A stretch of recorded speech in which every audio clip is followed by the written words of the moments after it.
In real life, there are thousands of religions, but in Stardew Valley, there is only one, and it goes by the name of Yoba. And what's the deal? How powerful is it? Who is religious? What are the broader implications of Yoba in Pelican Town? These are all burningly important questions, and we're going to answer all of them today, starting with the foundational beliefs. Just like how in Christianity you have the cross, in Yoba you have this little shape. It's actually an Anglo-Saxon rune that means earth or grave, and we'll touch more on that later. But this symbol is found in a surprising amount of places. There's altars, gravestones, the first cutscene of the game, in the clinic there's a sign for it, and it's carved into the forge on Ginger Island. There's even an item in-game called the Ring of Yoba that gives you a chance to be invulnerable when you get hit. So this religion certainly has a presence in Pelican Town. And the most direct information that we have about it comes from a book in the museum called the Book of Yoba. It's 12 lines, and it tells us this.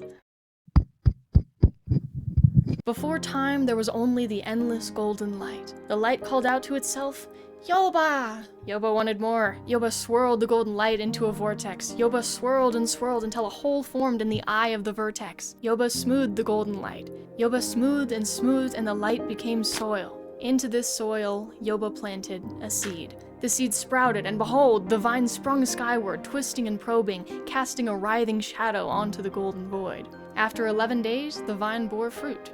Yoba, with knowing wisdom, peeled through the tough skin of the fruit and saw the world that was inside. And so that is how the world came to be. Very nice. So that is how the universe came to be, kids. We don't need to have any more wars, frankly. We have all the answers right here. The world grew from a plant that took 11 days to grow. Now, the only plant in Stardew Valley that takes 11 days to grow is a tomato. And that's cool, but that seems a little weird to have the whole earth come from this thing. I can't even eat this, because it makes my tummy very sad. I thought maybe it could be an ancient fruit, since that seems fitting, but that takes 28 days to grow. A sweet gemberry takes 24, a starfruit takes 12, except it technically only sprouts over 11 days. And just like the Book of Yoba says, a seed sprouted and behold, a vine sprung skyward. It's also used to craft Junimo huts, which are these little houses for these magical creatures, whatever they might be. They kind of just do their thing. We'll talk more about the Junimos later, but for now I think it's safe to say that starfruit has the most connections to being the fruit that the world came from, according to Yoba. Now, the Book of Yoba doesn't tell us a whole lot about what the beliefs are that are behind Yoba, but we do know a lot of that from talking to villagers. When characters are mentioned being dead or passing away, like the note from George and Evelyn's daughter on their nightstand, it always mentions the idea of being with Yoba now. This tells us that Yoba is in fact a being, similar to how you kind of see a human god, and death means reuniting with this being. In Shane's 6 heart event, you have the option to say it would be a sin in response to him talking about throwing himself off a cliff, which, first off, horrible thing to say. But secondly, it shows us that there is some sort of right and wrong associated with Yoba. The idea of sin exists. That alone tells us a lot, because arguably some of the biggest differences between religions in real life have to do with this idea of a moral compass. What is good and what is bad? Are we intrinsically good or evil? Do we have to prove being good to a god or not? Or the hardest question of all, which is that if I'm going to make a video game, how do I do it? Well, I'll tell you right now that the answer is today's sponsor, GameMaker. It's a game development engine, which is basically a framework for setting up all the moving parts of your game, and you do all your coding in it too. I've used GameMaker as my engine of choice for years now, and that's because it's clean, it's straightforward, everything is represented visually, and there are tons of built-in functions and tools made to help you. Like, seriously, this is the room editor, and you can just drag things in or draw them in. It doesn't matter if you're wanting to make an RPG or a platformer, it's just intuitive, which is great, whether you're a complete beginner or you're just wanting to try a new tool. You've probably heard me say this at least a dozen times on this channel, but Stardew Valley was made by one person.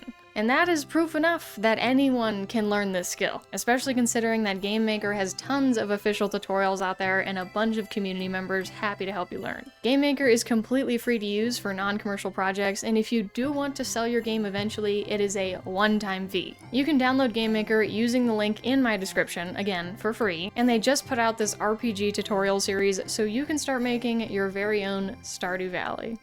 Speaking of Stardew Valley, we should probably get back on that. Religion. I recall, is what we were talking about. So it turns out that there are a lot of similarities between Christianity and Yoba. The idea of sin, the symbol is pretty similar to a cross, villagers go and worship on Sundays, and there's the idea of an afterlife and being reunited with Yoba. But I believe that there's actually a much closer but subtle connection to paganism. Paganism believes that nature is sacred and that the natural cycles of birth, growth, and death observed in the world around us carry profoundly spiritual meanings. Human beings are seen as a part of nature, along with other animals, trees, stones, and plants, and everything else that is of this earth. Remember, Yoba says that the world came from a plant, from nature. We can't forget that this whole game is about you being a farmer, protecting the land, and cultivating it. And the whole town celebrates the change of seasons with festivals. You meet a wizard that introduces you to these tree spirits called junimos, and those junimos help you protect the town. And remember, the symbol for Yoba literally means earth. So I would bet that whether or not Yoba is a religion that's based on paganism directly, it is clearly a religion based on nature, life, and the earth itself. This makes it even cooler that you, the player, are a farmer. Just like Yoba planted his seed to make the world, you are planting seeds every day. When you hit high enough farming mastery, you even get a statue of blessings. I would not be surprised if the role of farmers in Yoban societies is a very powerful and beautiful role. Could that be the reason why the player's grandfather, who passed on the farm to you, has a shrine? It's not just a grave, it is a full-on shrine. A shrine is usually a pretty religious little station where you offer offerings to a deity and pay respects, but we also know that the player didn't make it, because it's there on the farm when you show up. So, who did? Who done it? Someone in the town would have not just had to bury your grandfather, but make a shrine for him. An honorable religious structure. So I think the only conclusion here is that it was either the Junimos, which would further confirm our theory, or it was someone in the village. It couldn't be just anyone though, because not every villager in Pelican Town is religious. On Sunday mornings, Caroline will tell you that it was the previous owners of their house who built the altar found in their basement, and that while she is not religious, she lets other people come and use the altar if they want to. So she is not religious, but we do see Kent, Jody, and George visit the altar. Robin has dialogue mentioning Yoba. She'll say, "Thank Yoba, I used fire-resistant lacquer when I built the house," when her husband almost sets the house on fire. Demetrius will say, "Sweet Yoba," during Maru's heart event. Emily will say, "May Yoba bless you on this lovely day." There's references to Sandy talking about infusing items with the power of Yoba. Mayor Lewis and Pam have the symbol in their house. And even Krobus will tell you that he stays silent on Fridays to pay his respects to Yoba. Krobus being religious is especially fascinating, because he is not a human. According to the wiki, he is a shadow person who calls his birthday the day he hatched. That's kind of cool. The fact that Yoba is a cross-species religion, though, is super interesting, because that means that it's much more global and dominant than we might think. It also supports our idea that Yoba derives from paganism. Because remember, paganism applies concepts of spirituality to all things. Humans, nature, shadow people. Everyone's included, and I think that's why we have things like the Ring of Yoba, or whenever you build a fishing pond, the symbol for Yoba will show up on it. It is everywhere, and it's connected to everything for anyone who believes in it. I do think that the player is also a believer for a number of reasons. Number 1, you are best bros with the Junimos. 2, you can decorate your farm with all kinds of Yoba merch. 3, your grandfather was Yoban, which we know from the first cutscene, and you honor his shrine and you talk to his spirit. And number 4, the fact that you can tell Shane it would be a sin indicates that you do believe in sin enough to tell him that jumping off a cliff would be that. So the player is religious, and I think that a small portion of the villagers are too. But I want to talk more about that last point with Shane and dive into what sin really is in Yoba.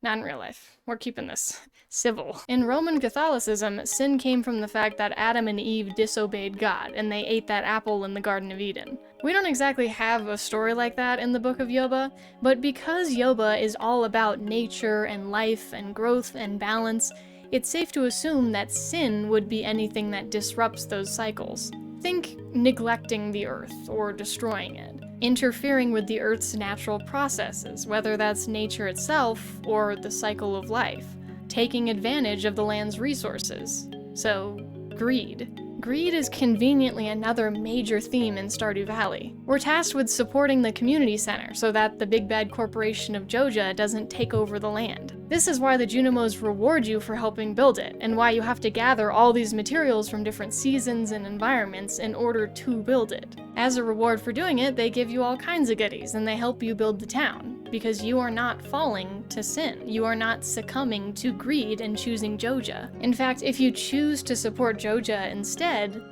the Junimos leave. And I think that is very symbolic of what Yoba is. It truly is fascinating. You know, I love sucking every little unnecessary and unintentional detail out of a game that came out almost 10 years ago. First, it was the economy of this game, now it's the religion, and next it'll be, well, you'll see if you subscribe, which I would really appreciate if you did, because a lot of work and research goes into these videos. I'll see you in the next one.